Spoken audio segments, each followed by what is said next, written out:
قربی اسعار خارجی به خصوص دلار آمریکایی و روبل روسی در یک هفته اخیر به شدت تغییر می‌یابد و یکی بالا می‌رود و دیگری پایین.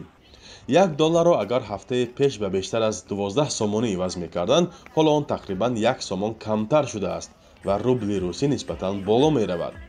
ولی ساکنان شهر خوجند میگویند تاثیر این را به بازار مشاهده نمی‌کنند و امیدواری‌های آنها را نسبت نرخ و نوا برآورده نمی‌سازد. آنها مثل پیشتر محصولات خوراکی را با نرخ گرانتر گرفتند. میبرد اینها نرخ میبردارند. برای چی اگر میبرند اینها نرخیو وقتی که میفروشند دلار بعد نمیبرند؟ نگوید که شوخی پیش نصرش رفتم نصرش 2 سومون کرد. چی بگفتم دلار خیس. نصر دلار چی داخل دارد؟ عادی مثال. یافتنیم بهای بنا. پدرتون رحمت. حاجتخانه 2 سومون شده است. بهانه دلار. نانی مثال نانی 2 سومانی 4 سومون شده است. این خطا کارای فروشنده هایم. همه شما سوال میکنید چه قیمت میکنید چی میگه در جواب؟ ها دلار ما بلند شدگی. خب مونده مولایی که های ما دلار به نمیخریم بیا.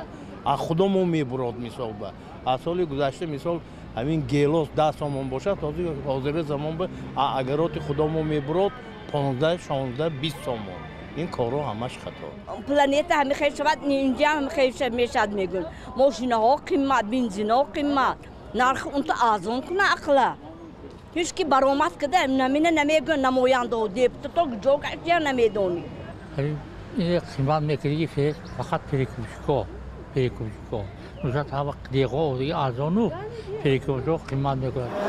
تاجران و مسئولان بازار پنجشنبه نرخ بازار را شرح نمیدهند. نمایندگان خدمات ضد مونوپولی در تاجیکستان در 3 ماه اول امسال دهها تاجر را به گناه به گفتهشان بی اساس بالا بردن نرخ محصولات زیاده از 2 میلیون سومانی جریمه بستند.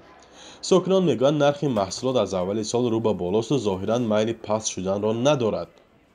سوداگران باور دارند پایین و بالاروی نرخ به آنها و خواستهشان ربط ندارد، بلکه به آنچه در جهان و منطقه و بازار اسعار میگذرد وابسته است. افزایش نرخ محصولات در تاجیکستان برای مردم بیکار و بی‌درآمد و خانواده‌های فقیر که شمارهشان کم نیست تاثیر دارد. برعکس آن که مقامات میگویند سطح زندگی ساکنان به طور مثبت تغییر کرده است. فرزان محمدی، رادیو آزادی، شهر خوجند.